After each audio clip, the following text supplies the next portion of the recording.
অখিল ভারতীয় বিদ্যার্থী পরিষদ অশোকনগর ইউনিটের আয়োজনে প্রতি বছরের মতো এবছরও কল্যাণগড় বিদ্যা মন্দিরের থেকে এক সুবিশাল তিরঙ্গা যাত্রার আয়োজন করা হয়েছে।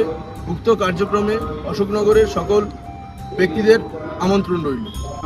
সকল স্টুডেন্ট যারা রয়েছে অশোকনগরে সবাইকে অনুরোধ করব এই আমাদের মিছিলে আসার জন্য, মানে তিরঙ্গা যাত্রায় আসার জন্য।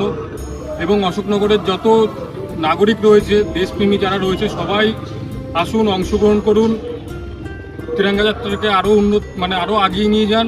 দেশ আগে, তাই দলমত নির্বিশেষে সকলকে অনুরোধ করব তিরঙ্গা যাত্রায় পায়ে পা মেলানোর জন্য।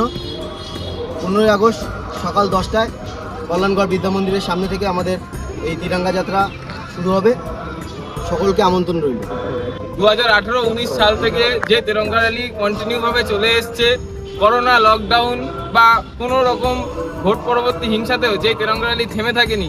আজ সকলকে অনুরোধ করব এই সুসময়ে সকলে তিরঙ্গা র্যালিটাকে আরও বিশালভাবে অশোকনগরবাসীর কাছে, এবং এটা একটি পশ্চিমবঙ্গের এবং ভারতবর্ষের মধ্যে অন্যতম নিদর্শন হয়ে থাকুক। এত বিশাল একটা মিছিল করে সেটাকে একদম লোক সমাজের কাছে একটা বার্তা দেওয়ার যে অশোকনগর পারে, এবং আগামী দিনে ভারতবর্ষে এবং পশ্চিমবঙ্গের সকল ইউনিটেও যেন এইভাবে করে বিশাল সুবিশাল একটা র্যালি তৈরি করতে পারে। আমাদের এই তিরঙ্গা যাত্রা আজকের না, এবার আমরা 8ম বছরে পড়েছি।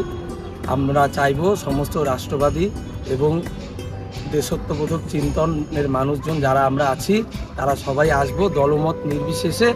প্রত্যেক বছরের মতো এবছরও আমরা মিছিলে পা বাড়াবো। ধন্যবাদ। কল্যাণগড় বিদ্যা মন্দিরের সামনে স্থান, সকাল 10টা। দেখা হচ্ছে কল্যাণগড় বিদ্যা মন্দিরের সামনে 15ই আগস্ট সকালবেলায় 10টার সময়।